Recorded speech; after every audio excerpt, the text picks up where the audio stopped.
All right. I'd like to welcome everybody out to our work meeting for the City Council on Wednesday, April 11th, 2018. We will, just for the council's information, Councilwoman Smith will be running late today. She most likely... I'm actually here. That would be Martin. Sorry, Martin. Last I checked, I'm male. Yes. Councilman Smith is here. Councilwoman Martin is not. She will be late. And then Councilman Henderson will not be here this evening. But we still do have a quorum, so we'll go ahead and get started. On item 2.1, review of this evening's agenda. It's my understanding there's going to be quite a few individuals here to speak regarding some of the traffic issues that we've had along Mountain View Corridor.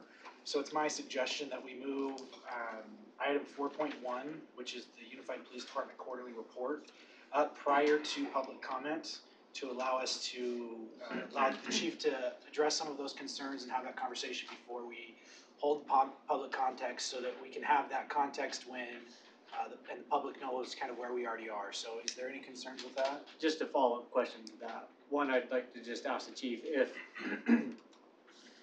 is your quarterly report going to get into what we think will be spoke to on public comment, or do we just need to allow you some time to speak to the incident itself that we have this week that's probably going to drive that and keep the quarterly report where it's at? Well, the quarterly report was prepared and sent out to you before we had the accident, so that's why I'm asking. I guess would be the answer to all of that. So with that, I definitely agree. I think we should give Chief Carr a chance to comment probably more specifically to that incident, because we know we're going to have people here, and give him the opportunity to do that, give us and the general public an update on that incident, but keep the report where it's at. If I may, I do have some visitors here, sorry. So that's okay, so maybe 1.3 is a good place to have you do that, because it's right before the public comment. And I do have some visitors here, the CAB members and an award, that if it were to go on, like, that maybe I should have done. I don't know what the rest of their night has. So out of respect for them, however you guys would like to. Is that part of your report? Yes, that's part of the quarterly report.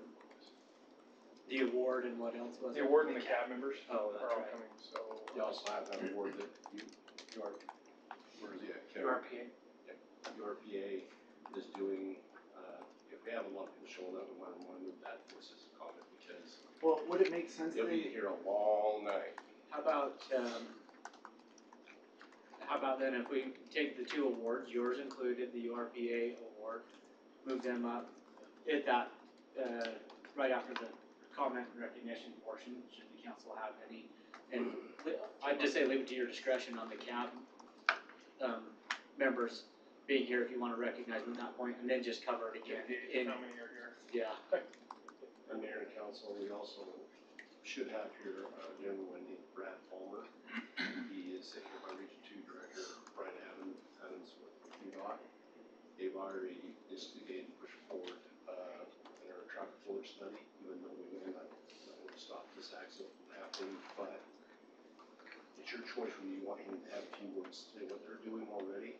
But it's your call, because this is not reacting to that. It's really just saying they've already been working on this. Would it make sense instead to add an item 4.7 and do that at the end of all the other presentations? No, I would not add a 4.7. You can't change. We can't change the agenda. Change the order, but you can change the time.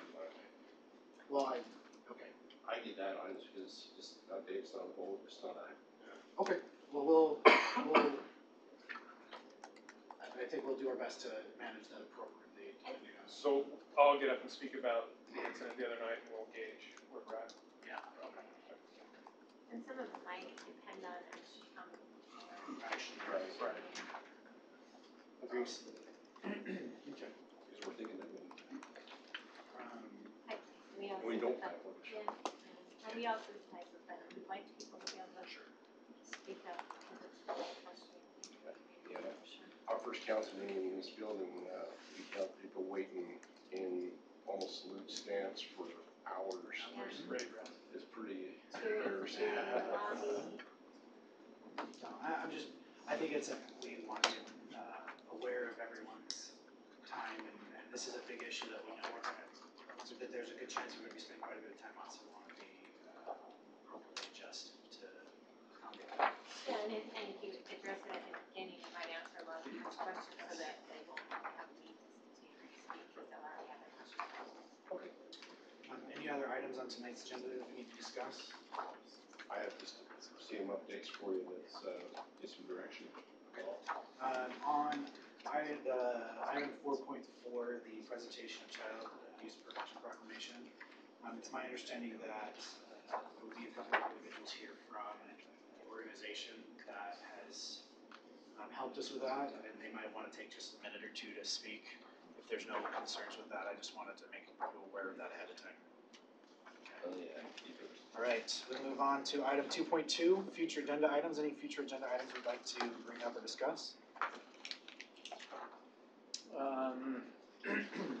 Have we, Jackie, remind me if we got scheduled on one of the upcoming ones just to talk about the old Herriman City Hall? We got that actually on an agenda? No, we have not, because Okay. that's where my ACM updates is looking for direction. Yeah. I've not scheduled anything. What I'd like to know is there any other information you all want? Well, I think based on the conversation we had last time, my understanding was is that we were gonna have it.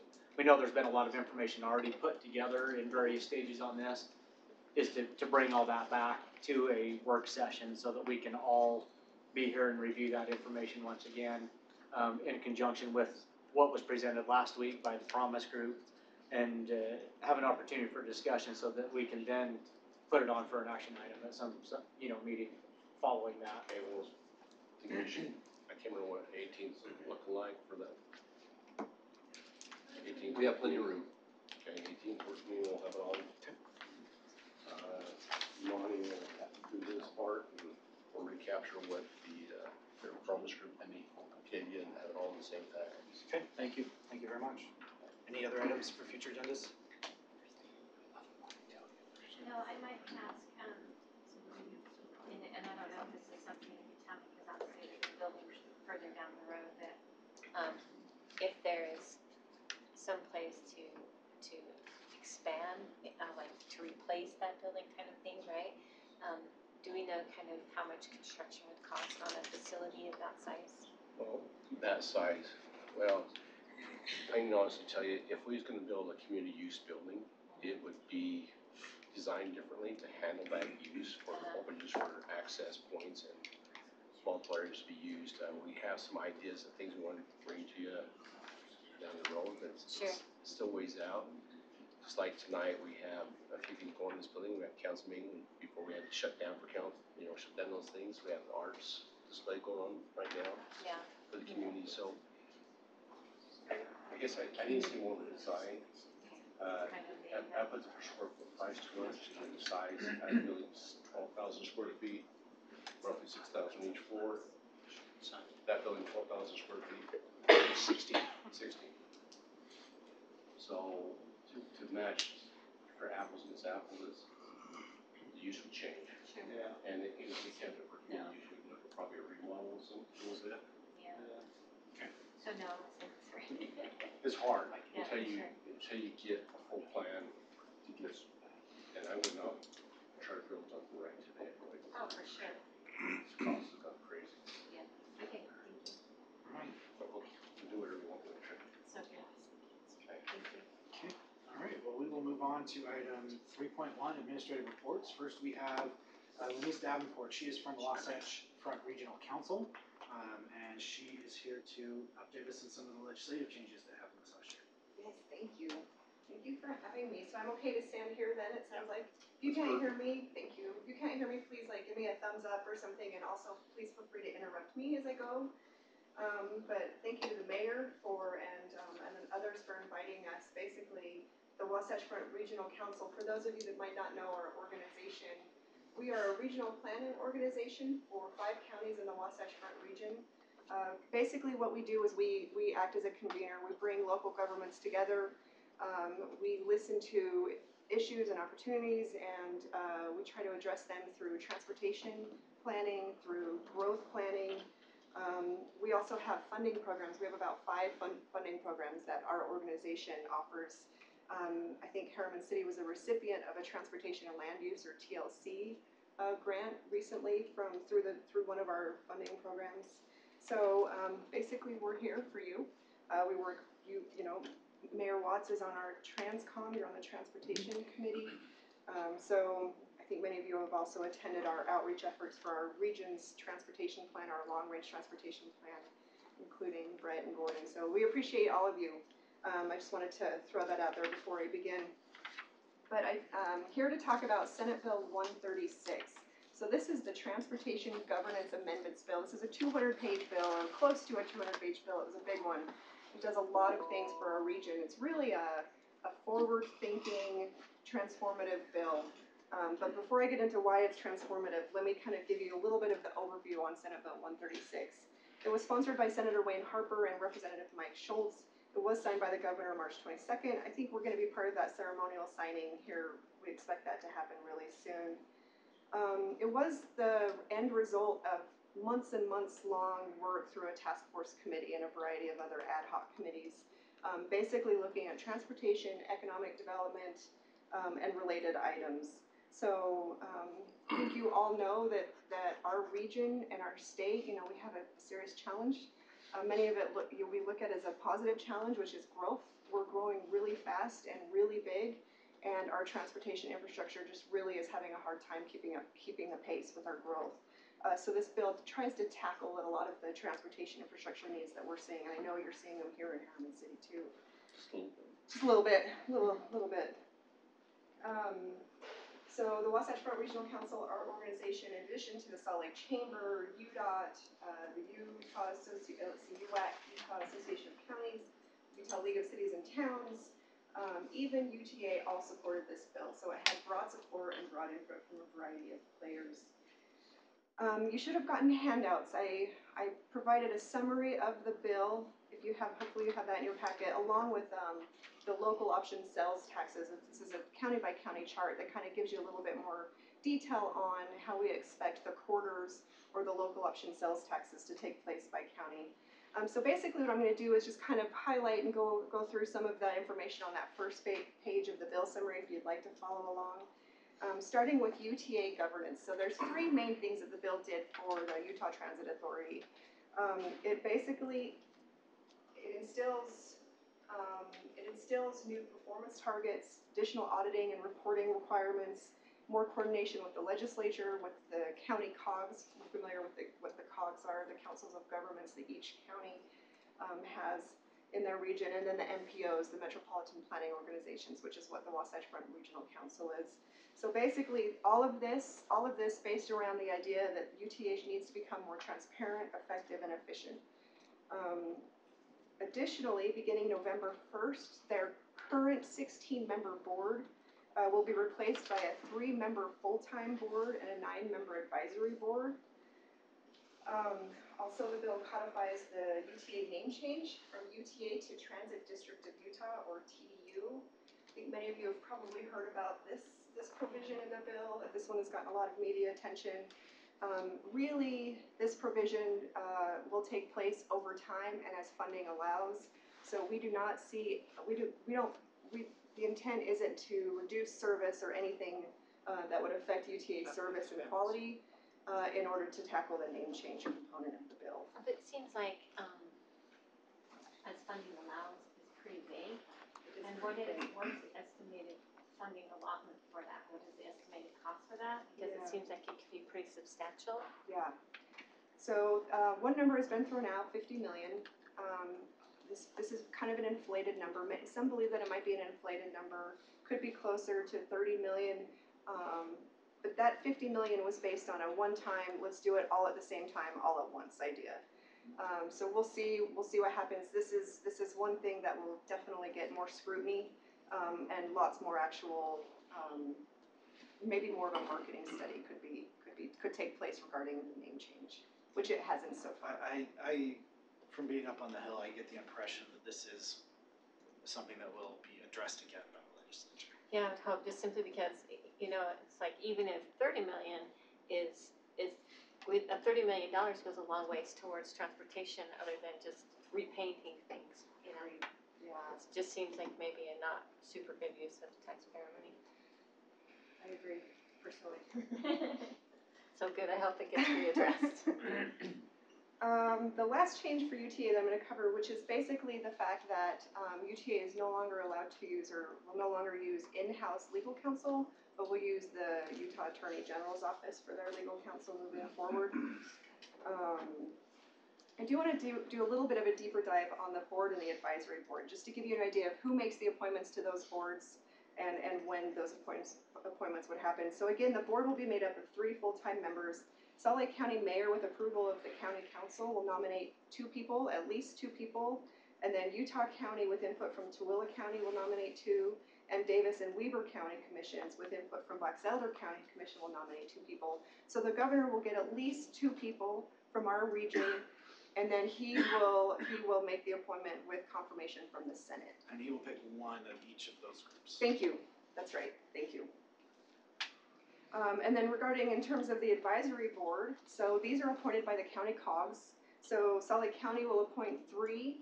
Salt Lake City is unique in that they'll get 1 appointment on this, and then Utah County gets 2.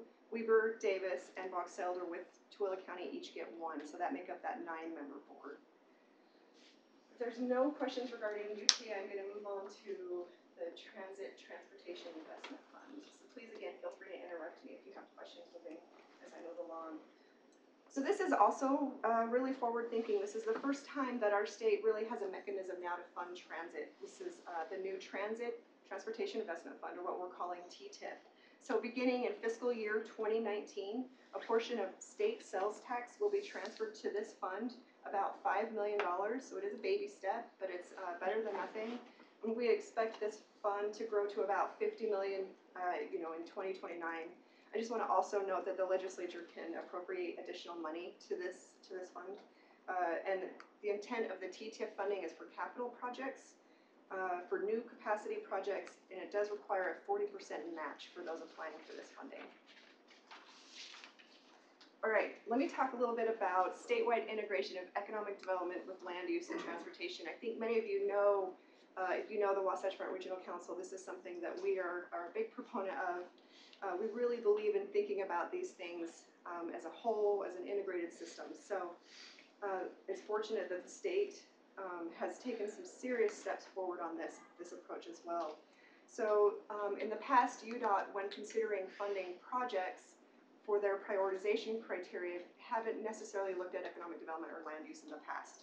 So they are now required to look at these things. And what I mean by this, so they are now going to be looking at things like population growth, job centers, mobility, access, economic development, job creation, freight, safety, air quality, in addition to the things that they would normally look at, like congestion mitigation or VMT and things like that. So it broadens how they are rating and ranking or prioritizing projects around our states.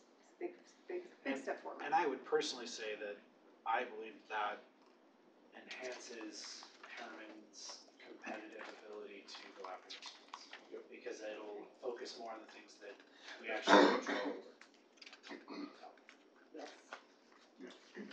All right, let me talk a little bit about new revenue options. So there's 3 items here that I'd like to just touch on, which one of them is a road usage charge. We're calling this the RUC program. This will be administered through UDOT.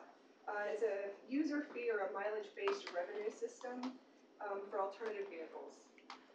So basically the owners, and then the owners of alternative vehicles that participate in this road user or mileage-based system would be exempted from increased registration fees. So let me talk about the increased registration fees. If you're an owner of an alternative vehicle, so these are things like electric cars, plug-in hybrids, or hybrid cars, then the state has increased the registration fees on those vehicles. And the fee ranges depending on which of those vehicles you own, but anywhere from $10 to $120 is what that increase is. And it's phased in over a 3-year period. Currently, 70% of the registration fees goes to UDOT and 30% to cities and counties for B&C road funds. And then the additional funding for these fee increases will go towards the vehicle emerging technology infrastructure. So these are things like charging platforms or things like that for these alternative vehicles. And then the last program here is the Transportation Reinvestment Zone, or the TRZ. This is like a CRA that many of you, I'm sure the city has a CRA, RDA, CD8 type program. So this is very similar. The idea here is that at least two public agencies can get together with the intent to capture increased property or sales tax revenue generated by a transportation infrastructure project. I think what I'm hearing, I'm not super familiar with these programs, but I think one of the main things that I'm hearing around this is that the idea is that it's less complicated than a normal CRA, which would ease your burden and make it easier for you to participate in this type of a program that's centered on transportation infrastructure.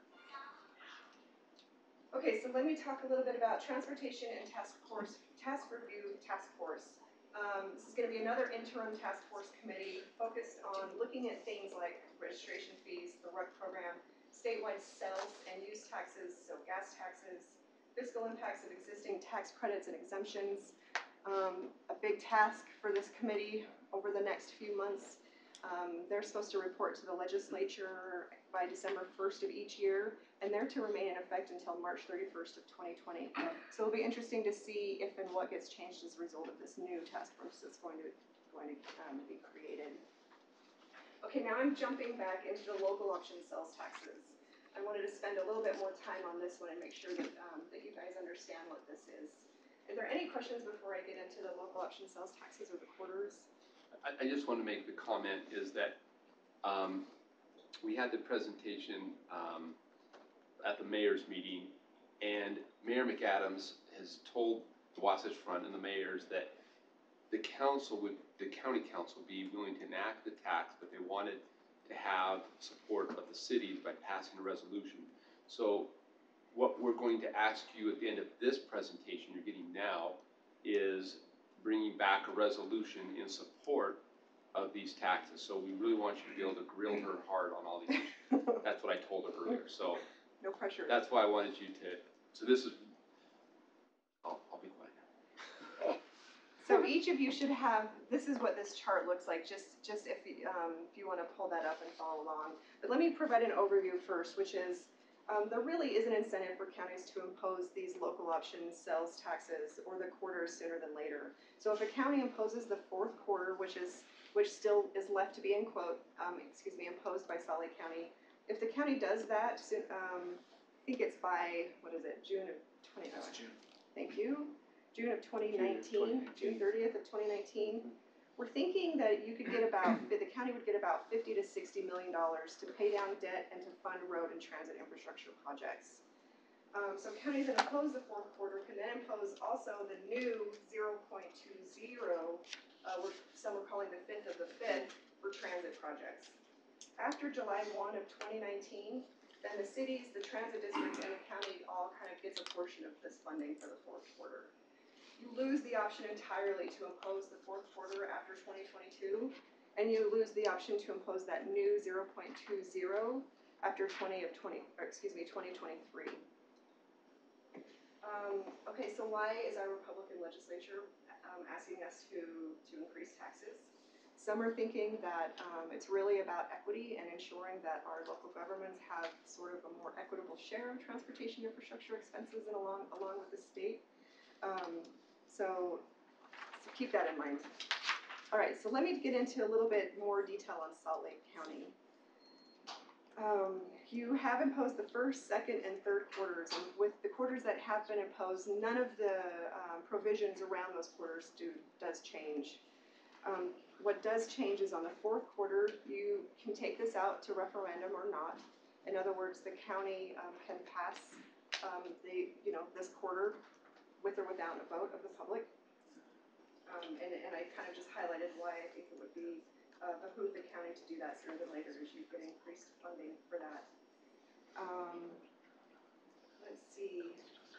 If the county enacts that sooner rather than later, they capture the first part of that. For the first part of it. They get 100%. Completely, 100%, right? But we will never capture that, because if they don't do it, we can't impose it until after, so that it just goes away. Right. And that's a good point. If you're able to do that before that, by June 30th of 2019, the county keeps 100% of the revenue, which is about that $50 to $60 million. The revenues for the fourth quarter are flexible, so you can fund road and transit projects. So this includes things like east-west corridor or street connections or services for your bus routes on some of your other major streets as well. let's see. If the county imposes after July 1st, 2019, then that regular distribution applies. I kind of touched on this a little bit. 0.05 goes to the city, 0.10 to the transit district, and 0.05 to the, wait, did I say that? 0.05 to the county, 0.10 to the city, and 0.10 to the transit district. All right, so let me talk just briefly about the new 0.20. Again, this one you can impose if you impose all other 4 quarters, and this one would be used for transit, for capital expenses, or for service delivery of transit projects. And I think that's all I had, unless you had some more questions. In terms of strategy, and Morgan touched on this a little bit too. We have kind of done a roadshow, we meaning staff from the Wasatch Front Regional Council. So we met with the Davis COG a couple of weeks ago just to get an idea on what other cities and counties are thinking about in terms of the corridors. And it sounds like their communities, along with their county, are thinking about joining forces to sign a joint resolution to impose the taxes. And then as was mentioned earlier, coming from our Salt Lake Conference of Mayors meeting, basically if the county has support of the cities that represent 60% of the county population, then they would move with a resolution to enact that. Without the referendum. Without the referendum. Yeah, exactly. They're looking for support, and Mayor McAdams specifically asked me last week. They're looking for support from the local municipalities, and to be honest, I don't blame them. I mean, they're trying to make sure that they're doing what the residents actually want. At the same time, they also don't want to take all the heat. They want a little political cover at the same time. You know, and I think that's fair and valid, because this Absolutely. is not, there is a lot of pressure from the cities to say we need more. Right. And so the question is, as a council, we need to decide, where do we really stand on it? Personally, while I really don't like the idea of ever increasing taxes, one of the few things that our government really do quite well is making sure we have roads. And so we need to make sure that we have the funding to maintain our roads, and this is a way that we can get additional funding to take on some of those. Is that necessarily always the right answer, the best answer, or where are we gonna stand or land on that? I don't know, but it's something that we need to consider as a council and make a decision. So I just question it out there without the referendum, because if they're asking what the citizens want, wouldn't the referendum indicate what the citizens want? That very well could be the case, but a lot of the concern with that is that there's concern that the reason it didn't, Prop 1, which is what this basically is, didn't pass was because of the issues with the UTA and the public perception of UTA. So the legislature was trying to create a system where it would be possible for the municipalities to work together to say, yes, this is actually something we need, now that we can show that we've gone through this whole process of addressing the issues within UTA, which they're substantial. For example, that advisory board sets the pay of the 3-member executive board, and so if something's not going right, the governor has a place where he can step in, the advisory board, which is municipalities, has a place they can step. There's different ways to kind of bring that back under control and have those checks and balances. And so they were trying to give the counties and the cities an opportunity to get the funding they need without having to be held up by waiting a long time to go through the referendum process. Is it the right? Is it not the right? That's a bigger fundamental question that we have to decide as a council if we want to support it or not. That's the hard question, because it's like, I love a lot of these changes. The UTA changes are very good, but same deal, it's like transparency in government, all those kinds of things. It will make people feel like, well, we voted against it, and then you went ahead and did it anyway. Have trouble with that. Yeah, I hear you. I just want to add quickly that, which I forgot to mention, which was that vote. So that Prop 1 failed in 2015 by a vote of 49-51. Very So it was a pretty close, margin. So if we did an effective job of really marketing it well, so people understood exactly what the changes were, and the things that they were opposed to are actually the things that were fixed. It would be my expectation, in all honesty, that the residents would pass it in the countywide. The residents would pass it, and that that's an expense that that would be Right. incurred to go through that whole process, all of the marketing, that's another expense that we're now paying for something that I think would pass. Now, I'm not 100% of the voters, so I can't say that was for sure what has happened, but there was a lot of time and effort that went into this. It doesn't necessarily mean we have to go one way or another. But at the same time, I look at the role of the council is to make those hard decisions and say we need to represent both what we feel is right, but also what our residents want. When we have all the information and they don't necessarily have access to some of the information or understand the full picture, and this is one of those places where we might have to share some of that political heat in order to do what's actually best for our community and our transportation habits. I guess it just, like, we do have a great public relations team, and so if that's the direction we decide to go, I think it's gonna be When are they important. looking for a response back? Do you know? I believe the county is thinking about adding this to their next agenda, which is like, 15th or 13th or 14th of this month. So they wanna know today. So they want to. Sooner than later. I don't know if today, I mean, Yeah, but It we don't have another it'd meeting. potentially have to be an action item for us by next week. Could I just ask a quick question? One of the things that we'd like to see happen in the current sales tax program, there's a distribution of point of sale and then a population. We would favor a situation where the new sales tax is being created, that maybe it's distributed a little differently, more in population and less at point of sale. And I don't know, I couldn't see anything in this legislation that prohibited a better interpretation of the tax code. okay. Anyway, so that'd be something, I think, at the end of the day, there seems to be momentum leaning that way just because it's a fair way of distributing instead of having communities, battle for commercial like the state's got us doing now. If they distribute it on population to be And I'll take note of that, and I imagine that's something that this task force, that's newly created task force will tackle as well. I know we'd be more supportive of having better equalization. Absolutely. Thank you. Thank you very much. Thank you. Told her she could go after me, so she thinks that it's not being great. It's okay, she's got a lot of places, we've spent way too many meetings together, so. Oh, it's good. All right, thank you very much, we appreciate that. We'll go ahead and move on to the next item. Item 3.2, Wounded Warriors Update, from Kevin, our Events and Recreation Manager. Well, thank you for having me. This should be brief. It's an item, though, that is very important to the mayor. The PRCA rodeo is coming up June 1st and 2nd. On the 2nd, our rodeo committee wants to do military appreciation, and part of that we wanted to incorporate the Wounded Warriors project.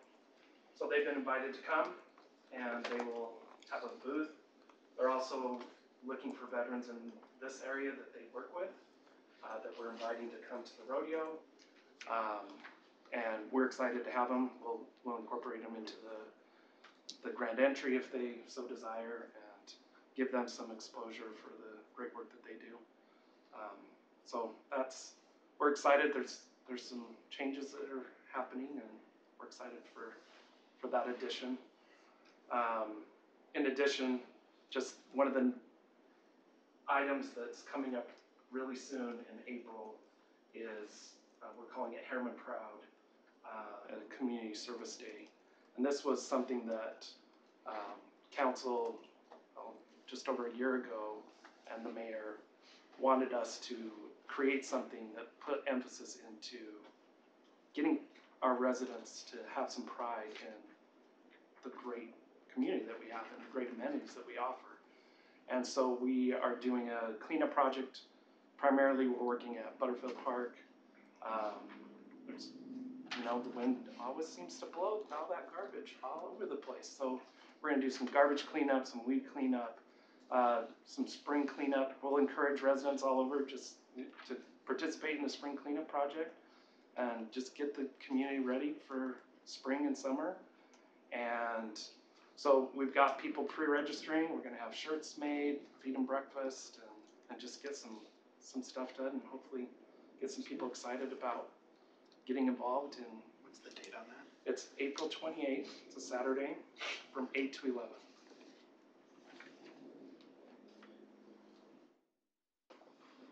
I have a question Yeah. about the Wounded Warrior thing. I love that program, by the way. This is nothing at all against it or anything. I just wonder if there's other programs or organizations that also are invited or to be included in that, or just notified of Well, that. and that's one of the reasons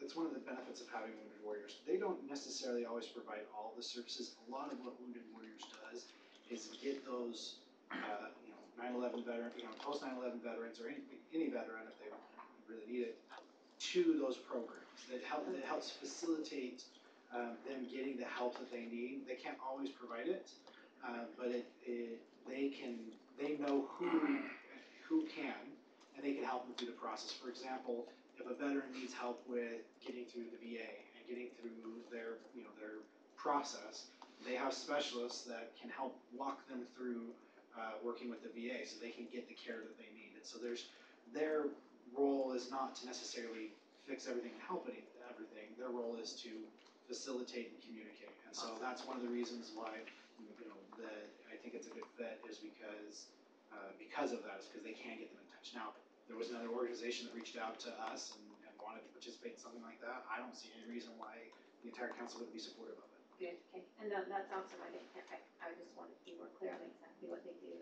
Any program like that, I absolutely love them. It's a huge benefit. Right. Because what they do is a huge benefit to all of us. Well, and that's one of the reasons the rodeo committee is passionate about recognizing the military and the veterans, and that's something near and dear to all of us. So For sure.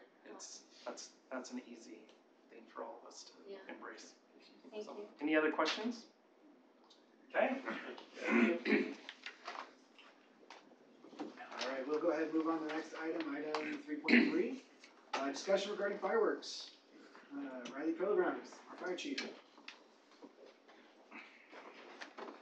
Yes, Honorable Mayor and Council, I know this isn't always the most favorable topic of the year for some people, but it's definitely something that's necessary, especially for consideration of public safety and protecting, especially a lot of the property that's within Herriman. So what we have, should be in your packets, we have the map that was proposed for this year. We did take a look at a couple different areas that stood out as maybe something that need to be revised. I personally drove and visited each one of these locations, spent a lot of time there, spent a lot of time talking to our prevention personnel.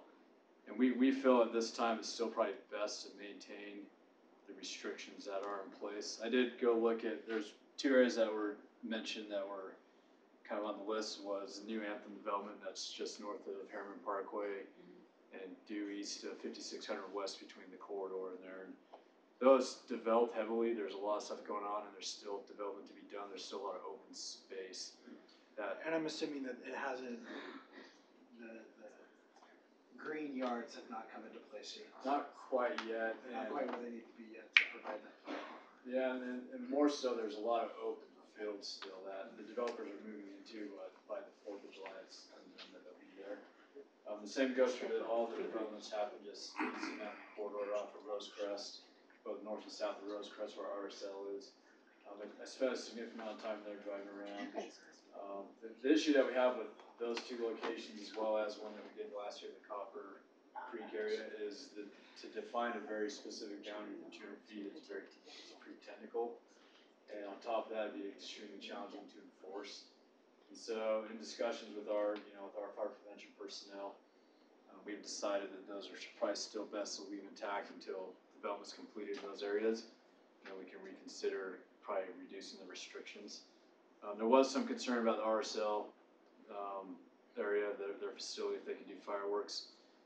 As part of the ordinance, we can still maintain a restricted area as long as they are properly licensed and the fireworks are done, permitted, through permit and approved by, the Unified Fire Authority. That doesn't restrict their ability to do fireworks in a restricted area. They just need to get permission to do so. And then there was one addition that we did want to consider. So it's, I wrote down on here, there's the Ranches Park and Rosalina Park. It's kind of a T park-like area. It's right off of 134th, just south of 134th. And it sits between Marabella and Rosalina. Where is that where the frisbee golf course is? Yeah, that's that area, right? And so there's a lot of open space in there, dry grass, and I'll kind of get to that in a second. Does this include where the Frisbee golf area is, so all the way up around the arena? Up around Around arena the Right to and, Arena? The Right to Arena? Uh-huh. Okay. and It's, up to, Mirabella. yeah, it's pretty, it can be tricky. That was really my yeah. question. The map was hard to tell whether it included all of that, that whole area. Yeah, that map, and that was the hard thing about this map is that we identified one other area as well, but that will be covered. It's kind of difficult access. There's a lot of homes right in that general area, and it's really easy for something bad to happen in there. As we saw this last year with some of these ravines. Multiple fires Multiple fires. in a small amount of time, which spread all the resources, not just Herriman and the south end, but the entire valley was just spread extremely thin for about 3 or 4 hours, trying to manage all those. I mean, several hundred calls in a very small amount of time, which is probably 20 times what we get on a daily average. So we did look into this area. So the ravine that runs basically from Emmeline down to Rosecrest down to Leela. The border, yeah. Yeah, that it looks like that's more of just a mapping issue. There's a road where that break is, and so I think we just didn't cover the road. So we'll make sure that's added to that. So basically the language, this is all within the state code, is our fire code official, or our fire prevention office is determined that because of existing historical or current conditions, that it's necessary to have these restrictions in place. And that's basically restriction for fireworks, any kind of open fire, anything that could potentially turn into something more catastrophic is what we're trying to prevent from happening. So this map is up here for your guys' information so you guys can look at it, provide any feedback.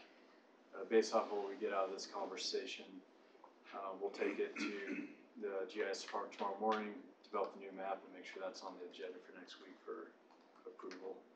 So I don't know if you guys have any questions in regards to this. Now, if you wanted to do fireworks and you're in a firework restricted area, you could go to somewhere like a park that wasn't in the firework restricted area, is that true? You're gonna have to travel outside. I don't believe Herriman City Parks. So no. Yeah, I don't. The reason is because people don't clean up, Yeah, they it's- leave Sure. us a big, huge mess to clean up, and so by advice, and people at Burfield Park, we have, Yeah. a fuel cells and stuff like that, and things that catch fire, spread quickly, and cause a lot of damage. So no. You're right adjacent to it, That's no. one- Drainage. Yeah, with a lack of water, proper disposal, I mean, we could have all sorts of problems with that being done. So it's just safer to either go maybe somewhere else or somewhere that's not restricted. It's just due to the nature of Herriman where it's located, and it's Yeah, yeah. all the open land, which is a perk of being here. And also our presents some challenges. very present historical. Yeah, Well, plus it's a very dry year so far this year, so Yeah. I can't imagine it's gonna be much better by the time July Yeah. comes. The thing with Burfield Park is, people get upset at the city because we run out our fireworks up there. But we have a couple of big red trucks, Yeah. boys ready to put anything out. For sure, Yeah. for sure. Well, one of the big differences, which was just talked about with the RSLs, that they actually go through a permitting process to do that. And And have have the. Oh, They have license. people Yeah. that are licensed and trained to Yeah. do it. This is Yeah. much different than those that are choosing to celebrate on their own, which we wanna allow them the opportunity to do that. And But there's they need to many, recognize many the places. challenges that come along with that, with Yeah. as much undeveloped space as we still have in our community. So they need to be buddies with some of the other places And that there's, we have. there's, around, there right? are many residents that won't fall under these restrictions. Yeah. This is to prevent people from having their houses burned down. Let's be honest, that's what this is about. Yeah, We wanna protect the absolutely. public. And so some things to kind of highlight that came up in this year's legislation, they didn't make any changes as far as the type of fireworks that can be used, which is somewhat frustrating sometimes. So aerials are still allowed, which I mean they're fun, but that's what creates the majority of our problems. So those are still allowed. What they did is they decreased the window of usage. So they took a day off at the front and the back end of the 4th and the 24th of July. They've left the New Year's holiday as is, which is only the 31st after like 6 p.m. until 1 a.m. 1 a.m. in the morning. And then they did establish an infraction up to $1,000. But right now that's only for discharging fireworks outside of those areas. So if you discharge a firework, or outside of legal dates, so if you discharge fireworks outside those legal dates, you can be charged. And if it's done within a restricted area, which again, it's extremely difficult to enforce. The Yeah. day one's a little bit easier, but the restricted area one becomes very challenging. Even with UPD, we respond to, dozens upon dozens upon dozens of calls, but by the time we can get there, the offender's done, and it's hard to locate where those fireworks are coming from. And so we do our best. This will help us definitely do our job. Having these restricted areas helps us manage that a little more effectively. And as we saw last year, we still had a significant amount of fires and calls, even though there's restrictions in place. So, we just hope people will respect those, and we'll do our best on our end to educate people on that. So. And regardless of whatever the map says, we would still expect that all residents exercise good judgment and common sense when it comes to fireworks. Yeah, and it's not because we don't want people to have fun. Well, right, yeah. It's because people lose their homes and other dangerous situations because of. And usually it's not their home that they lose, it's Yeah. somebody else that loses their home. And it's not even necessarily careless, it's just that the wind can come up, there's so Right. many things that can be contributing factors to it, so. Yeah, well, the fires that happened in Collinwood Heights last year, there was one in Midvale, an apartment complex, and, a home that was nearly destroyed. Those were all as a result of fireworks that were not those individuals. They weren't home even, it wasn't they're just the unfortunate recipients of that. Yeah. And so we're hoping to mitigate that as much as possible. Like you said, we don't want to stop anyone from having fun, but we gotta be really responsible. Yeah. Because the consequences can be pretty catastrophic.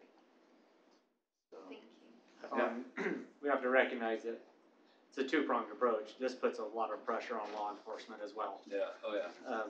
To help enforce and cite the individuals so we recognize that putting restrictions in place doesn't just mean everyone's gonna abide by it. There's still a large component in the public safety realm to help make that happen. And it does, it takes a huge effort around those holidays to make that. I know from fire and law enforcement side, they have to bring on additional staffing and all of those things to make sure we're keeping everybody safe, so. Good coordinated effort. So we'll update the map if you guys are good with this. We'll just keep it as is. Make sure some of those areas are completely red. I would say there's no reason for me to take anything other than the expert's recommendation on where is it dangerous to. I would absolutely, take that recommendation. Awesome. So we'll get that done, and the next council meeting you guys should have it for approval. So great, thank you. Thank you very much. And shoot up. All right, moving on. We're going to talk about another fun item. Item 3.4, deer mitigation update. Justin. Fun item is the best item on the agenda. Really?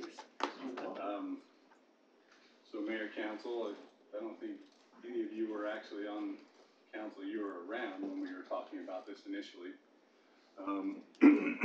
So this is an update for the urban deer program, mitigation program. It's not clicking there, Alan. It might be me that's not clicking, but there it goes now. So we started this process, Gordon started this process in 2014.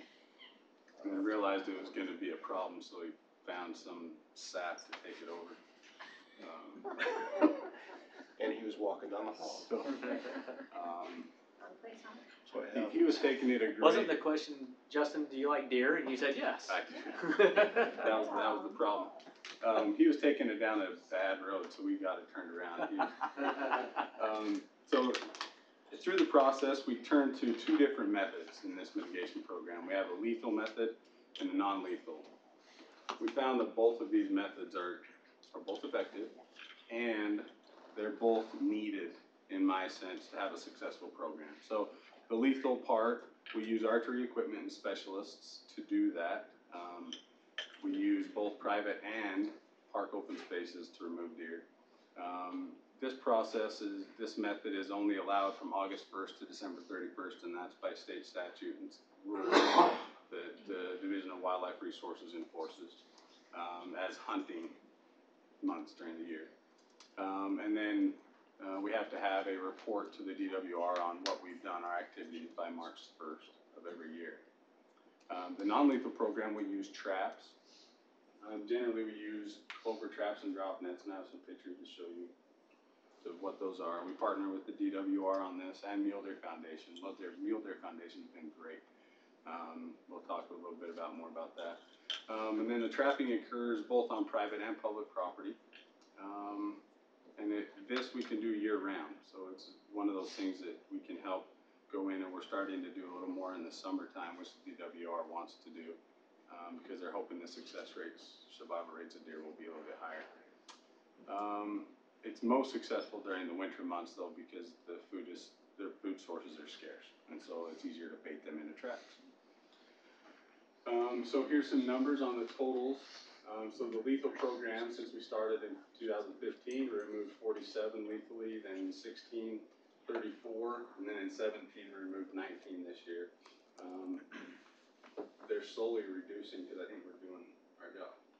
The non-lethal, we relocated 32 in between 15 and 16, 83, 16 to 17, and then 61 between last year and this spring. A total of 276 animals removed in the last 3 years. Our target was about 100 a year, so we're pretty close to what we were hoping to get. So here's some pictures of the capture and locate. So you can see on the one picture on the left is a drop net. Basically, it's a net above the ground, and you bait the animals in under the net, and then you drop it. This method you can capture, up to 15 to 20 animals if you can get there. That many to go under the net. And then the picture on the right are the clover traps. These are the ones that are used the most. The drop nets require a large area to be able to do that. In most places we do this, we don't have that large enough an area. So we use clover traps. There's 2 set generally at each location. They're basically just a rectangle that's netted, and then it allows the deer to go in, and it's kind of like this has a trap door. Once they trip it, and then it traps the animal inside. This is the picture from one of our trail cameras. And so you can see this is a time where we don't have it set, but we have it baited. And so we bait it and leave it unset to get the animals comfortable to go in there. And this is some more pictures. This is when we have them in the trailer, the one on the left, and then the one on the right is when we're releasing them, which is turned into a great program. This is our favorite program. Obviously, so this is Mike getting back to the I knew that picture would resurface someday. Oh, that's so obviously, there's not a whole lot of great pictures I can show you of our lethal program. So That's enough to really give you an idea. Cat miss hate. Have we had, on the lethal removal program, have we ever had a single resident complaint? we haven't had any complaint. We've had 2 that I'm aware of that were aware of our archers being there in the 3 years. They never complained, but they're aware that they were there. That's 2 out of 100, Oh, yeah. 150 deer that or 100 deer plus that we Yeah. took. So no, it's been a successful program. So here, and I'll just go through some costs here. So initially, obviously, we were counting on the lethal program being cheaper because there's not as much time put into it. There's not as much effort. So the lethal, the total cost, we contract that, so I'll go into that a little bit. So we contract with the company that does this for us. It's around $2,500 a year, so that's our set contract. And then they supply some equipment that increases the cost just a little bit. So in the 3 years, we've spent just under $9,000 with them. And we've removed 100 deer, so that's just under $90 a deer, which is pretty efficient. The non-lethal program over the last 3 years has been a little bit higher than that. So the DWR cost is, over the last 3 years, has been just under $29,000. What that entails, but we've relocated more deer. We've removed more deer with that. But the costs are to pay for the medication that they give the animals before they go and take them to their new habitat. They outfit them with a transmitter and tags. The radio transmitter basically tracks them for the disease testing that they do. Doesn't come back for 2 or 3 weeks after they release them, so that they can track them. If the deer comes back positive for a disease, then they can go and remove that animal. So those are some of the costs that are covered in that. It comes out to right at $200 per animal, for the DWR's costs. And then, for the clover traps, we have very talented employees, and when we found out how much they were to purchase, we decided to try and build our own. And so we built 20 traps, and it cost us just under $7,000 to build those 20 traps. So the cost to build those traps was just over $330 each. To purchase them was $675. So we basically cut that cost in half. Because our staff is awesome. It's great. And so the average cost for those animals are just under $200 a deer. How long do those traps last? They'll last for years. The DWR's had traps for 10 or 12 years. Okay, so They just take that's a one-time cost. Yeah, they take a little bit of maintenance, and that's really it. These numbers are a little bit skewed because the first year we did not get billed from DWR because it was kind of a pilot program for them as well. So they didn't send us a bill for their time. If they would have, the average cost per animal would have went from about $198 up to $237. So it would have been a little bit of an increase there. But both methods have been effective. Obviously, the lethal is a little more economical, but we can't do that everywhere. And then we have general program operations. It's kind of, so the cameras we purchased are used both for lethal and non-lethal.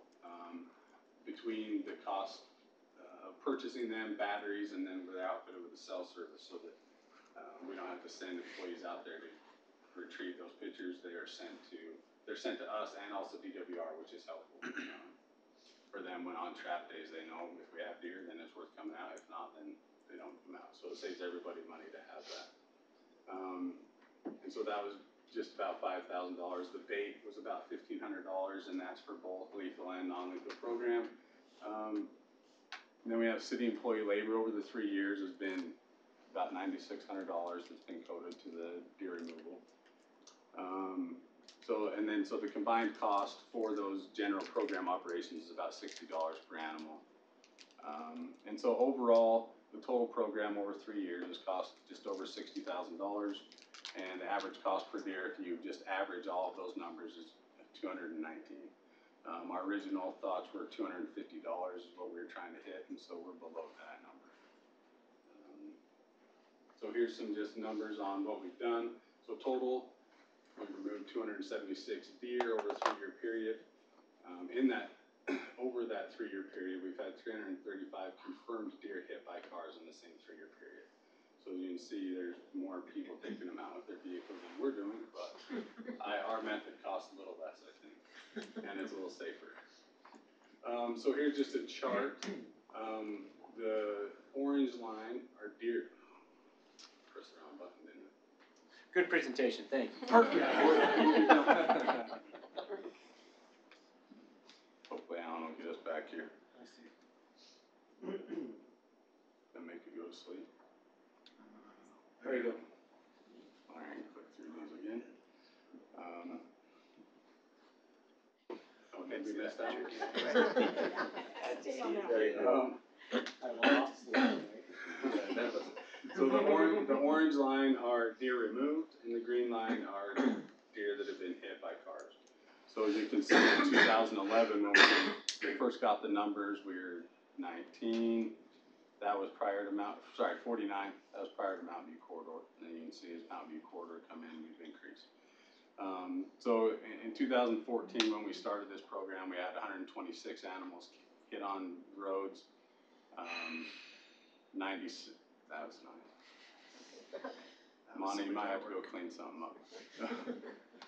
Other than water. And then we had, then we removed 79 deer. We had a spike, this 187, and in talking with the DWR, they think that is because of the hard winter we had last year, and it moved more deer down. But as you can see, this last year, we went from 187 to 52. So I think that we're doing a good job, and then in the first quarter of this year, we've only had 3.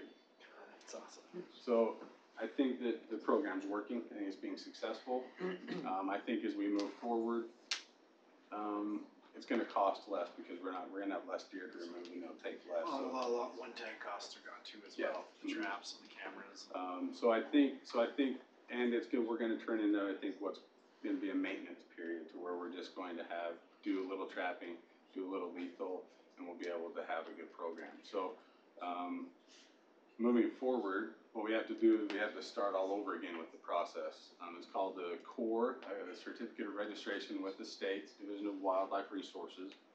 And so basically, tonight what we're asking, what I'd like to receive is, if you would like to move forward with this program and have it go forward, and let us go through the CORE process again. That's kind of what I'd like at the end of this, is to say, yes, we want to continue, or no. But basically, we'll need to go through and determine some goals with the DWR to set this CORE up on how many deer we want to remove and kind of the process. We need to develop a plan based on those goals. Obviously, we'll probably just bring back the plan we had before and modify it to match. We need to hold a public meeting and present our plan to the public, and then we need any public comment we get back, then we can modify it based on if the council wants to make those modifications, and then take it back to the DWR. Have there been any improvements in contraception for deer in the last 3 years? No, there have not, that I'm aware of. DWR does not want to use those. Those cars were pretty effective. They're doing a good job. And then we'll monitor the city to see where we want to focus our time. Obviously, as this program's been happening over the last 3 years, we've had to adjust our focus areas because we're just developing so quickly in areas, and we're having to adjust on the fly, even through the winter months when we're trapping and doing our program. So I do still think it's important to use both programs and both methods, because obviously we can't remove animals lethally in someone's backyard, but we can set traps there. And then also we can't really set traps in other areas where lethals work. So, and I think lethal helps keep the cost down a little as well, so. Is there any numbers on how many, because the gene was getting so diluted of having a good strong deer herd? There was actually deer that were having gene issues, Sure.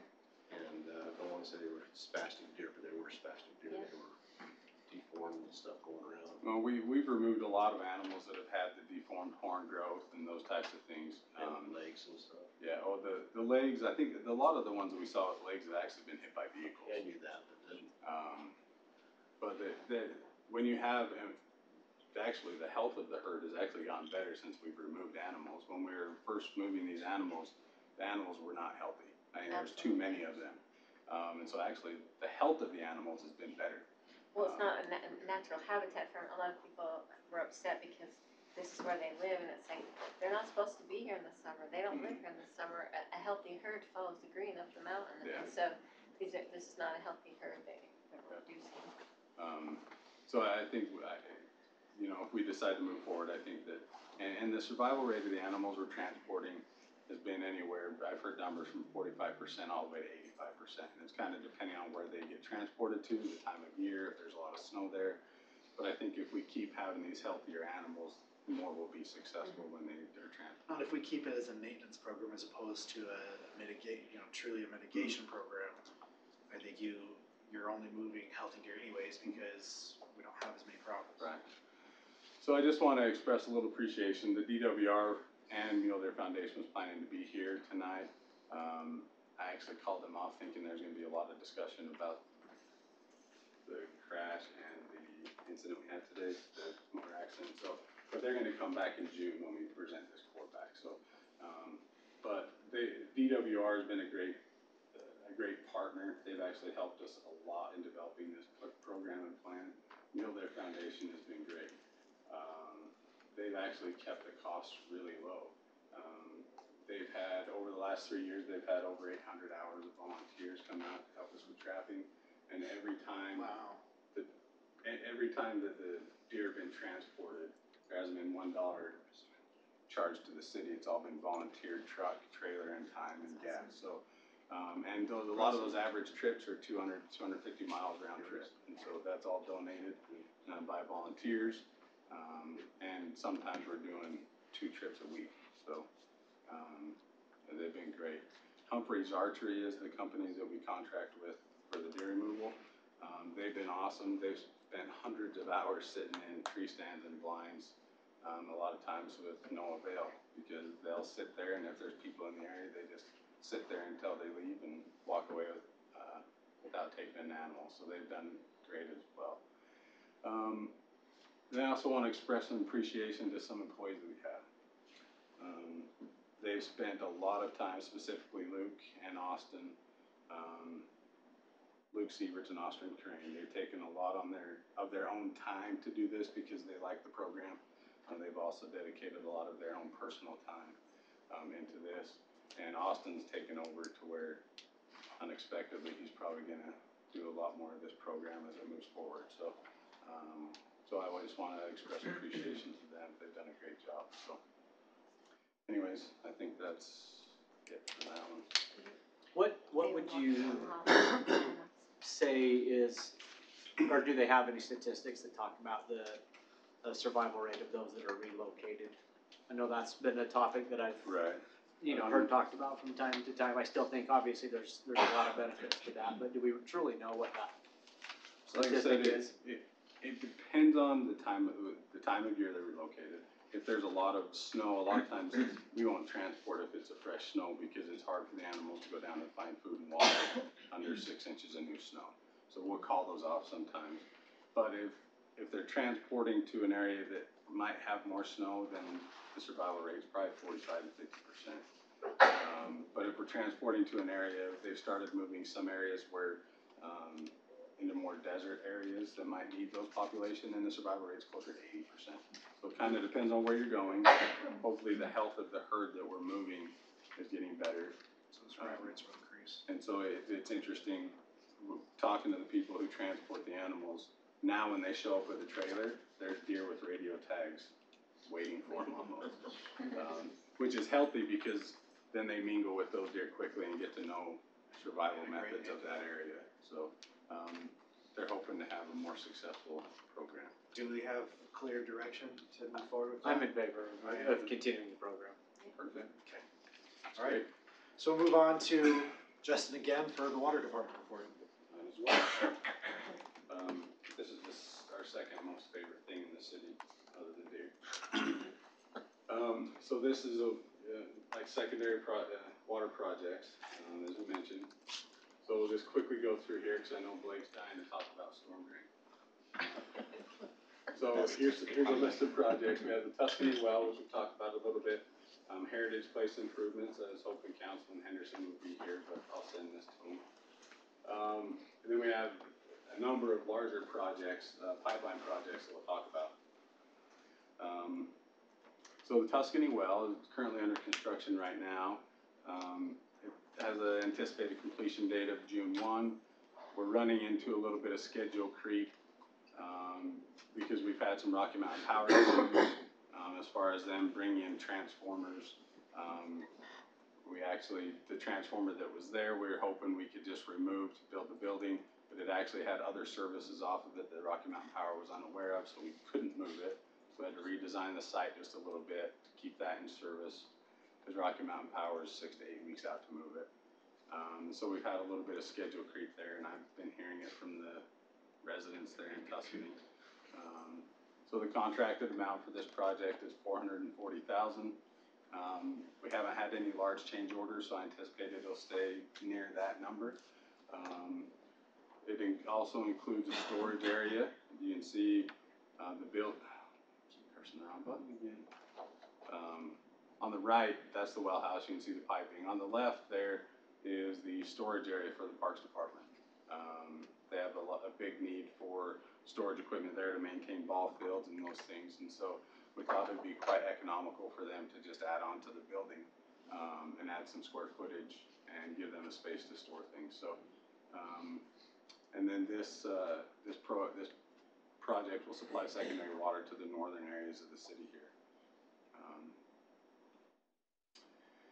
So Heritage Place improvements. So if you look at the map, you can see the cemetery kind of in the top right there. The outline portion of this subdivision was developed at a time when we didn't have a secondary standard, but the developer liked the idea of secondary water, and so he installed dry piping and services. But without having a standard, he kind of followed the model of Riverton. They don't have meters. We install meters on our secondary, so we need to go through and retrofit a lot of this area to to install meter equipment. And then also it's been in service, and it's been in the ground since early 2000s, and so a lot of it has been damaged or buried and those types of things that people have constructed their homes and landscaped. And so we need to go in there and make some improvements. So this project schedule, we're hoping to have this bid out by May 1st. Anticipated start date is May 21st, and we think it'll be a 45 to 60 day construction schedule. What we're hoping to do is we can gather bids from landscape contractors, because I think that's a better fit for this rather than a general pipeline contractor, because we're working in people's yards. So we're gonna hopefully be able to get a landscape contractor through this bid process to do the work, because I think we'll have happier residents and a better outcome if we do that than just having a general pipeline contractor do it. The estimated cost here is about $95,000. There's about 63 lots that basically need entire meter boxes installed and then their landscaping restored. So we're anticipating about $1,500 per lot. Hopefully it'll be cheaper, but that's kind of what we're thinking.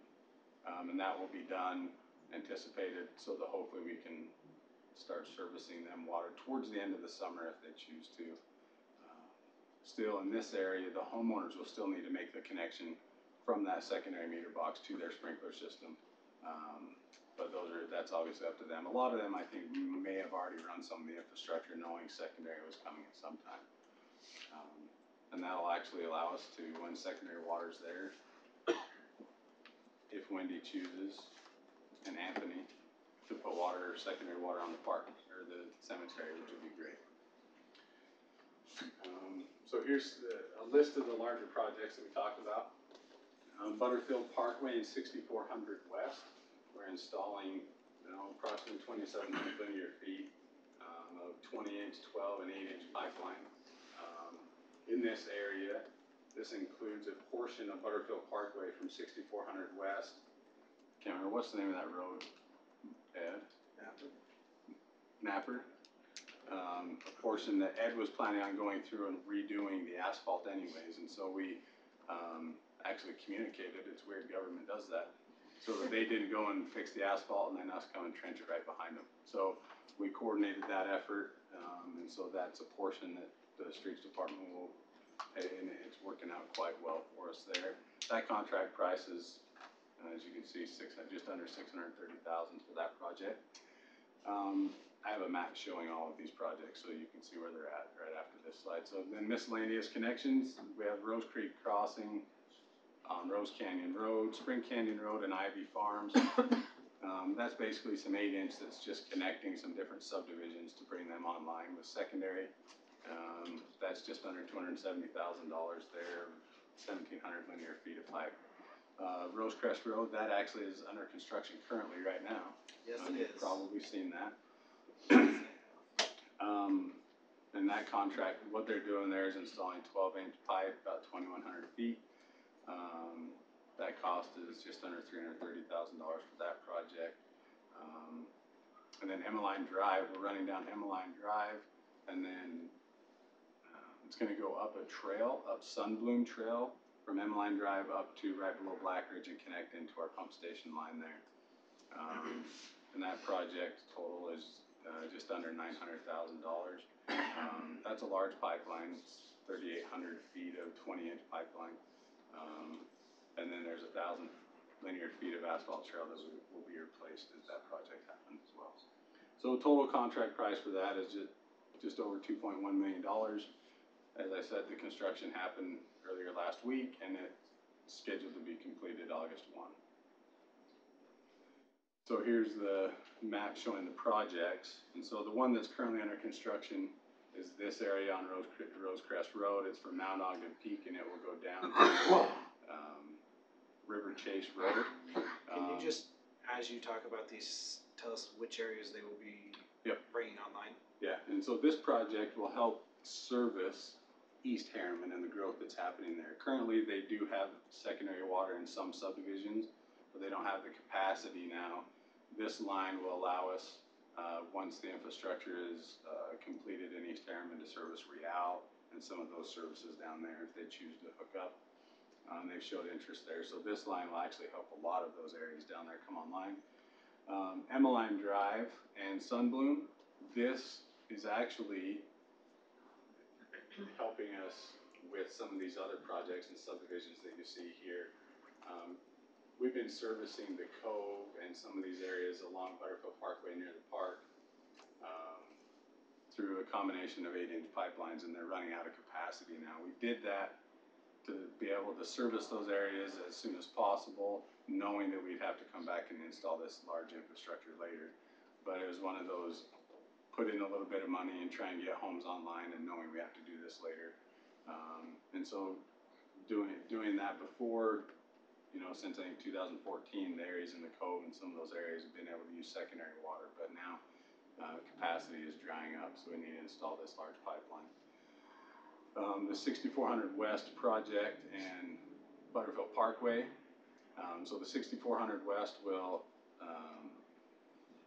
supply water to, I forget the name of this, Indian Hollow subdivision. It's right west of Butterfield Park.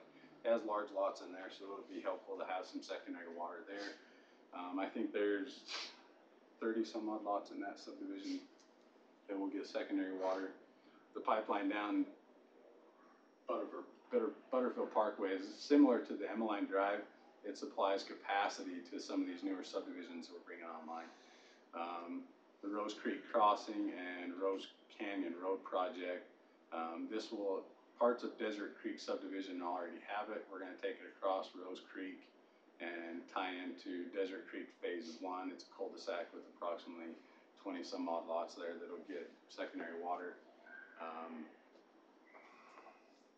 Then we'll have the Bluffs, which is up in Ivy Farms, which is directly north of the Cove. There's some subdivisions there. Those will be served. So there's approximately about 300 lots in this area that will be served by those projects. And then total with the projects, the Tuscany Well, the Heritage Place, and these projects, we have roughly 410 to 420 new service connections that will have access to secondary water. And you can kind of see that on this map. So the dark blue are areas and single-family lots that currently have secondary and have had since 2014. The lighter blue are areas that have dry pipe but currently don't have secondary water available to them. The orange areas are some of those same areas that had secondary dry lines but didn't have access, so these projects are bringing that to them. And then the kind of lighter purple are areas that currently are going to have secondary water now, but it's mostly to open space and townhomes. It's not to every single family home. We're not serving secondary water to the subdivisions that have small lots. It's not economical to do so, to have two sets of infrastructure running in those and maintenance. So for example, with Rosecrest Village, they will be supplied, but it's because the HOA maintains all of the open space in that one area. Yes. Yep. Yep. So yeah, as you can see, we're slowly starting to capture a lot of those areas that have like dry pipes and make them wet pipes, which is good for us. So as we bring these new subdivisions online, the communications department's been great, specifically mentioned Destiny to help us build these flyers that we're handing out. Just gives them information about what to do, who to contact when this is made available to them, gives them information, and then lets them know that if they do hook up, they can see some savings in secondary water compared to culinary and those things. So we're handing these out. It's going to be a series of flyers. We're going to give them some during the construction process to let them know construction's coming, and then also just public education to let them know how to connect and those things. So then I thought I'd give you a little information about secondary since we're going to be starting up here soon. The standard irrigation seasons are generally April 15th to October 15th. Those dates are set by the types of water rights those irrigation companies own. They're called an irrigation right. Those are the only times of year that those irrigation rights can be used. If we continue to see, like we're seeing now, a wet spring, the canal company might hold off pumping water into the canal to try and conserve water in Utah Lake, which basically delays us filling up our pipes So generally, we start to see our system be full around May 1st on average. So over the last 4 years or so that we've had it, once we are made available, the water is made available to us, it takes us 3 to 5 days to fill up the majority of our system. Obviously, there will be some people that see it the first day, but then there will be some people that it might take 7 or 8 days to get to as we pressurize our system. It's inevitable that we always have leaks when we start up, so some areas will be shut down for a period of time while we get those repaired. But currently we have 1,152 secondary meters installed in the city. Those 1,152 connections use 231,560,000 gallons of water a year. That comes out to about 200,000 gallons per meter connection. That's still somewhat of a high use, but I know that other areas that don't meter see much higher use than that. So our meters are working. A lot of people will see that used in 1 month. And so what's happening is our meters are working. It's conserving water. And yet we're still providing a service that is saving our residents money. Yeah. Look at that. And so our main source of water is the Welby-Jacob Canal, but with some of these new areas coming online, the Tuscany well, some of our other Hamilton and Stillman well supply water to some of those areas, but the majority of the water comes from our canal. So that's it. Thank you very much, appreciate it. All right, we will move on to item 3.6, follow-up discussion regarding the Houston Avenue neighborhood meeting. Blake. This is really the best item. Just kidding, Justin. I know you are. Your picture was the best. I know. It's hard to compete against Again, deer I and won't water. And cats. Looks like Rob. Secondary one. With an Yeah, identity. great. Nice. This is great. There we go. Alright, so this is a review of the meeting that was held on April 3rd down in the community room. So we had 6 property owners show up, or 6 representatives, I guess you could say, and 4 people, or owners, weren't in attendance. We talked about the scope and the funding sources for this project, kind of cleared some misconceptions, I think, off the bat, with why the road hasn't been paved with impact fees and stuff. And then we talked about the design concept, which spurred a lot of discussion. And there was a lot of talk about impacts to private property and replacement of their facility, or their features, their fences, their sheds, and things like that. And then we went over the steps to complete the project. It was kind of painful to get through those 4 items because there was a lot of discussion throughout the whole time, and there was some emotion tied to it a couple of times, but it was interesting. We'll get into that. So I just kind of wanted to go back to this map and just go property by property. And I'll start on this corner here. This representative showed up.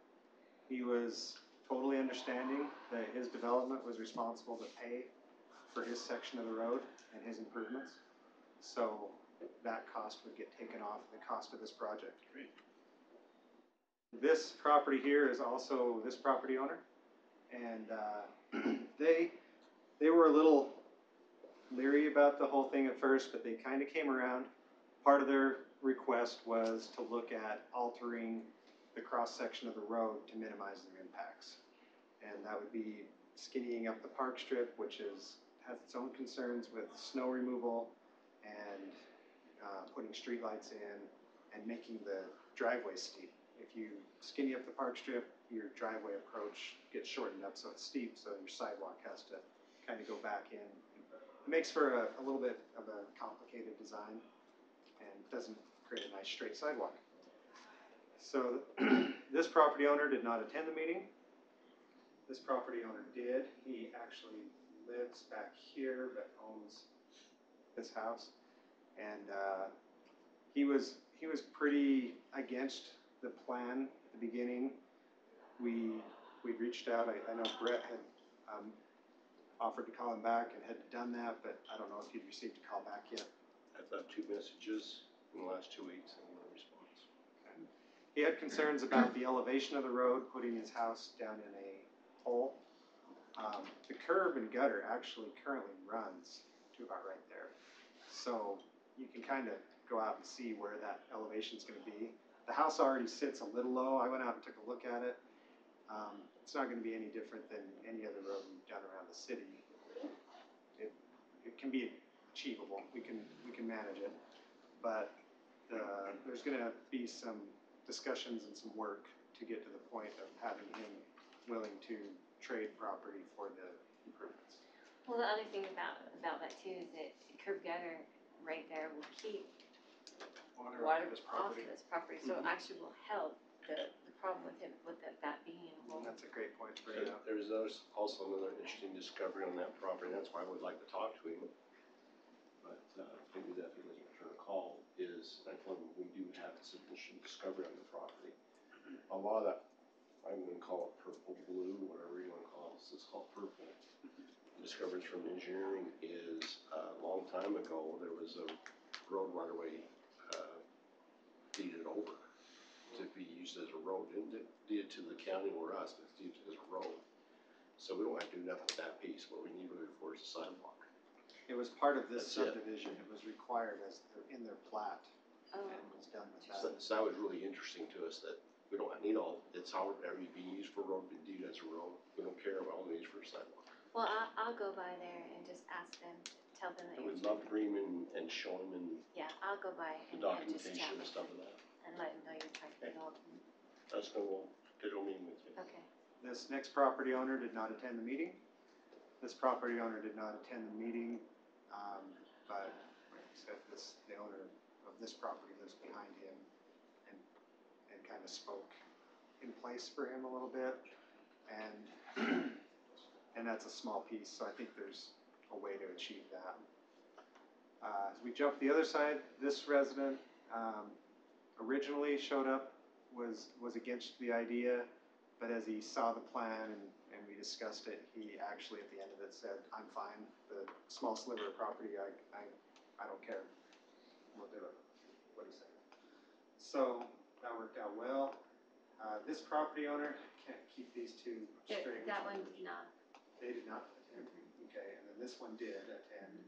And so they left saying they were on the fence, but we'd moved them from being against it to being on the fence when they left, so. They had a lot of questions, a lot of misunderstandings that were resolved. It was a good meeting. And I think it was really good that they attended because of those misunderstandings. We came to, we had a pretty good discussion with them. This last property owner was of the same opinion as this person, that they'd like to see some possible modifications to the cross section to minimize their impacts. Again, that's a tough thing to do with the sidewalk and the snow removal. And they actually wanted to trade out the cost for us relocating their chicken coops and their structures off the private property. They'd do that themselves and take the cost that it was going to do us to do it in exchange for a fence, a taller fence. They recognized their property was sometimes a little unsightly in some areas, and so they said a fence would help them out with that. Because they have 6-foot chain link right now, and something where like a privacy type of thing would be beneficial for their property. They have a lot of people kids, now that they walk along, they're trespassing. Are we even allowed to do that Pretty often. legally?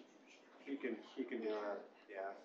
It's a fee in exchange for that. It was Yeah. going to cost us money to do that, so we just get that in the bid, Okay. dollar for dollar amount. And part of the problem is originally this was supposed to be a 50-foot, but then in our plan, when the county was it was 50 feet to them, and so it doesn't impact them. But if it Now goes it's 60, then it's 5 feet, and it does have a much bigger impact, and that was the confusion. And the 60 is required if we have more than a certain number of homes servicing it, if there's a school or a church on the road, Yeah. all of which we have. So here's kind of a basic summary. I'd say the majority of the property owners were okay with the project. There's just some negotiations that still need to take place. One property owner seemed like he was against it.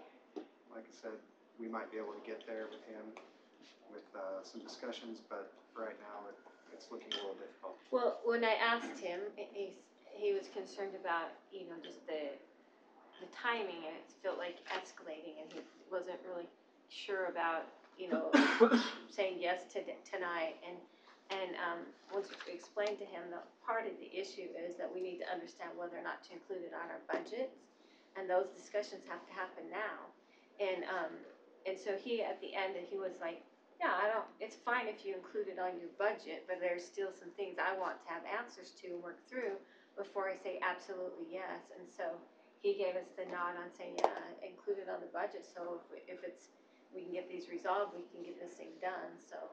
And our new finding could push that the Yeah, other for direction. sure. We did tell him that it wasn't an approved budget, but we have it earmarked and taken before council in its presentation, so. Yeah, It's in the budget, but as a placeholder, you still have the right to accept the way it is, or.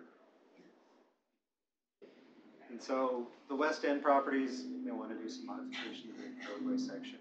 We'll see what we can do to maybe shift the road one way or another, and we'll look at it a little closer. We haven't done an actual survey to figure out exactly to the, you know, 1/10 of an inch where we need to be.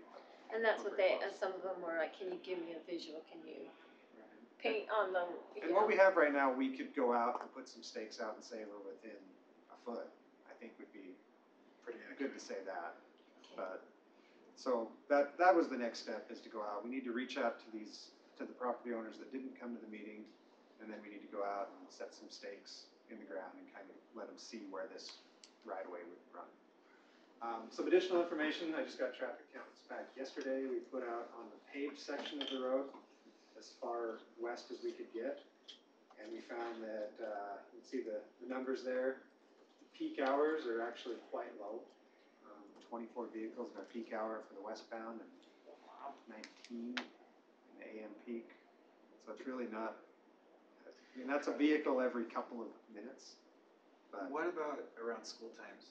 that's it. Okay. 5 to No. 6 is school time? there's only 9 vehicles per hour then? This is the peak hour. So the school time's gonna be less than that. Wow, I don't So know like about the studies, when I've been school there. gets out, that's how many vehicles They we're don't looking at. miss nothing, like a first hour. When were these done? April 2nd through April 10th. So was that spring break? That was spring break, Spring break? so those counts are not. They only Yeah. captured a couple of days of post-spring break. Yeah, I'd like to So we see can go that. back and look at that. Yeah. These just barely came across my desk, so I plotted them on a table and put them on here. Thank you. But the speeds were the main thing that I heard a lot about, and our speeds are actually right in line with where they should be. Yeah, I guess 25 would be one with the end. And this is on the paved section, which I believe when I've been out there, it feels like it's faster than the unpaved section. So a couple quick things to think about. We've started this project, we put money in the budget before, and we get to a point where we get several people to agree, and we negotiate, and we don't get somebody to agree, and then we have to make the decision, are we gonna pay off the people that don't cooperate with the city and not pay money to the people who cooperate with the city? I think that's where we always get down to, is the one that holds out, and then we have to make the decision, if you hold out, you get money, if you don't hold out. So I just wanna make sure, if we're getting to that point, we know where we're going, because before we've always kind of nursemaided it along forever and never quite get to somebody to agree to it, and then we fall Can you go apart. back to the map? So that yellow piece is the only owner that doesn't actually live in the property, that we're looking at, correct? That's true, and I've met with him, and we've got his property resolved. Fantastic. So, to me, I'm still of the mind, we get the right of way, we do the road. That's where I said. We've been pretty clear on that. We get the right of way, we'll do the road, because it's not gonna be free for us to do. And they're getting a benefit out of this, so it's not like but that's just, I'm one of 5, so that's where I sit. So 100%, so I wanna make sure. So I am still of the same opinion that You put Blake at something, he's gonna get it done. If there's one person less, still try to get it done, we just wanna hold him back if he doesn't. I think we're headed in a great direction. Appreciate This those. is positive, this is very positive. Yeah, appreciate those that have come to the table to talk. We've obviously got a few more to talk to. I want to keep that momentum and keep it moving forward. But same opinion of the mayor that we complete the road with the dedication of the right of way. I'm always, I know you know, cost. I'm always, let's talk about it. I know. Well, I would hope that would have the people that live there put pressure on themselves to come together and work together to find that. I would like to see some updated traffic numbers as well, though, Yeah. knowing that the majority of that time was spring break. And the traffic counter got taken down because the battery had died, so now that it's back charged, we'll get it back out there for another 10 days. Thank you, appreciate it. The colder weather makes the batteries die faster, so. Sure. Makes me die faster too. All right, Okay, I got my directions, thank you. all right. How long is your stormwater management program audit response plan gonna take? I think we can get through it in about 10-15 minutes. Okay, so 10-15 minutes puts us way past the start of our next meeting. Let's So let's let's- reconvene and work meeting after. Mayor, I would like on one CM update to just give Chief Carr a moment to brief you all on the last few days of events. Information you may wanna hear Please. before you go into that meeting, if that's allowed. And then Yes, please. See my other items will come back. Great idea, good use of our time here. I don't know that we can, I guess we'll say that. Yeah. Let's start with, what's that? Want to plug it in? Yeah, it probably draws a little temperature. So, you got my phone in mind. Can we plug that in or? I'll have my bag with my adapter. I have a adapter for you if you wanted to plug it in. Yes, that's the adapter I was doing. Is it on your machine? Yeah, this just came in, so I'm gonna have to sit here if, that is okay. So today at 11:58, up on 7300 West 13351 South, Wilford L. Holbland, born in 82, broke into a home. It's a family member's house. He was armed, but he did fire a shot. Nobody was inside. He entered where there were more guns and took barricade. So our responding patrol officers got kind of in a bad spot. There's a lot of empty space up there. He was at the windows threatening them, and they were in a tactically really bad issue. So you will see on the news a lot of what we call armor command, Bearcats and MRAS and that kind of stuff. The reason that came here was to get those guys back out and replace them with SWAT guys that had shields. That's it. It looked very militant, and it wasn't for that purpose, but it was for the purpose of getting them back out. After some time, we did several breaches. SWAT team did several breaches, denied him some areas of the home, and he ultimately gave up, came out on the porch, and had to take him into custody. So he's safe. He's struggling with some mental illness, and because of that, he's going to go to jail. But because of that, I think we can get him some help.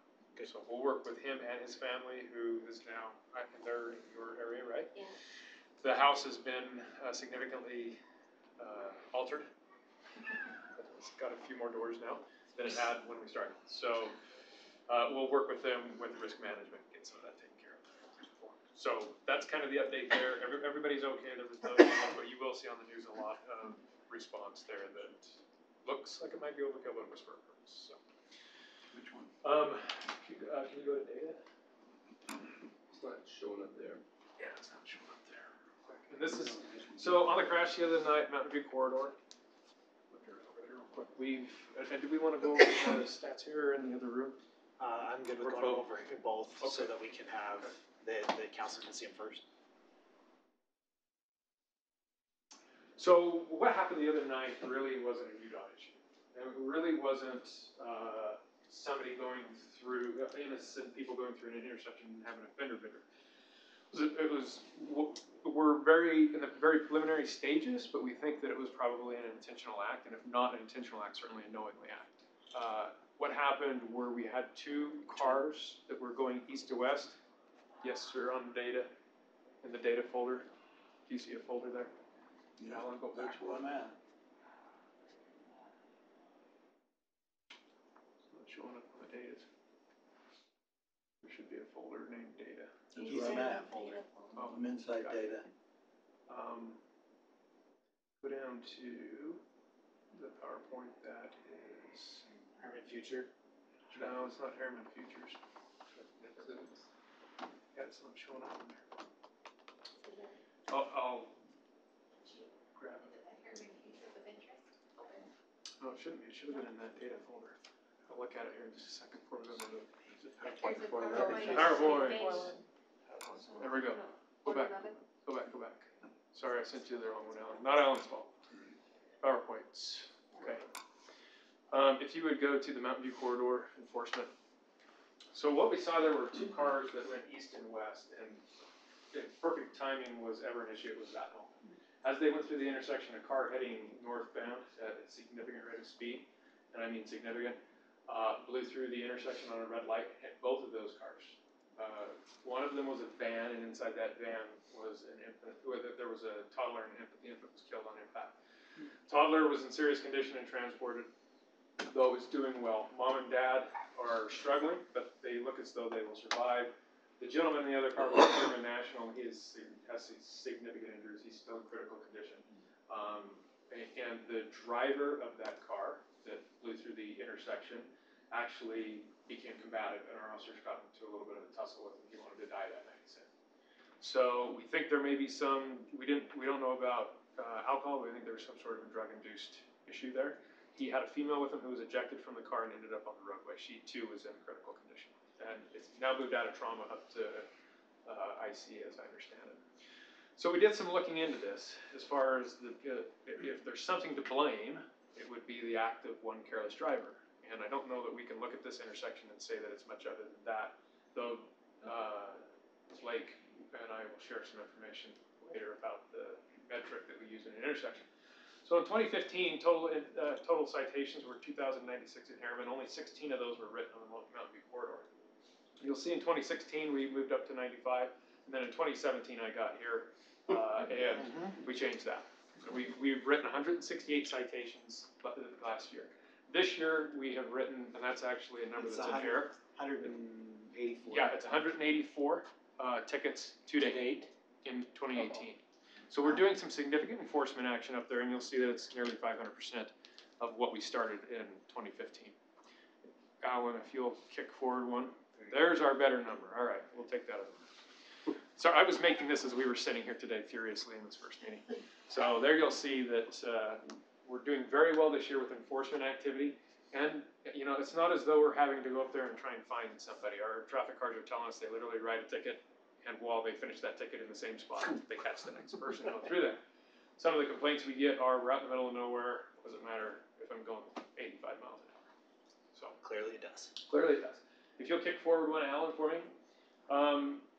We had 101 reportable accidents from January 31st.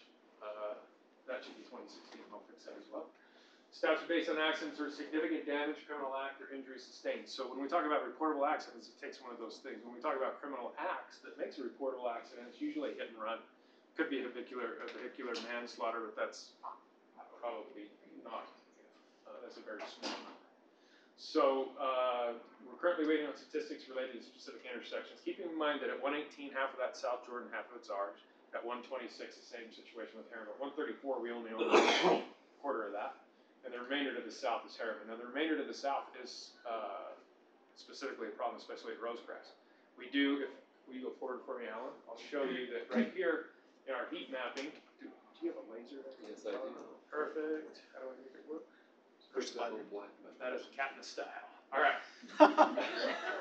This is where the accident occurred. In a heat map, we can see that's fairly minimal. It's not hot like this. But the difference is when we have an accident there, it's significant. Big speeds. Whether people get hurt or not, there's pieces of cars everywhere, and it looks to be very significant. But you'll see that that really isn't the problem in Herriman. That, if anybody knows, is 136 in, or 134 and 56. It's interesting as we see the accidents go through Herriman, it travels right along this road. Right along here, we have a little bit of heat here, just in this intersection to the west of us. This is the high school. Shocker. Shocker, right? And this is information, this is actually Herriman, most of that, but we gathered that information out of our system to kind of paint that picture a little bit better. And most of the significant activity there is to the east of the corridor. So what we're seeing here again, and for the council, the incidence here is relatively low in comparison, but it's significant when it happens. Yeah. And as you'll remember, Katie Connor was one of our fatal injuries of this accident 2 years ago, I believe. So around Halloween. So, something to consider, and that's what we can talk about tonight. We're still waiting on trying to get some statistics in. I know a couple of years ago that UDOT did a study with us to talk, and with South Jordan and West Jordan, to talk about where our significant events are on that corridor. I do believe that as we open up more along with Real here, we'll probably have some more access to those areas as well. Because ultimately we'll have, Bryn, is it 3, or Michael? 3 intersections that will feed onto Mountain View corridor? Is that right? That's what I think. Yeah. You have Academy Parkway. Academy Parkway, Real 1 and 3, Vista, and then the one and we're at Express. right now. So, those are things we'll have to consider, especially as this road starts to build out. But, we're not seeing a significant amount of accidents down here. However, a significant amount of our citations are down there. 140 from Yeah. 134th South So, this year so far yeah. have been on that stretch, on that corridor. When we don't have a lot of enforcement activity in here because the speeds seem to be, they recognize they're more into an urban area, so they're slowing down. Out here is the majority of our enforcement activity. So, those are kind of the 2 main things that we'll talk again about in this next meeting, and just so you're up on it, I'll get those fixed real quick, Alan, if I can get that from you. We'll fix some time. So, any other questions on what happened today? No. Like I said, you'll probably hear that the Army was out. Okay. I will accept the motion to go out of closed meeting, closed meeting. Sorry. We're gonna, sorry. All in favor? Aye. Okay. Thank you very much.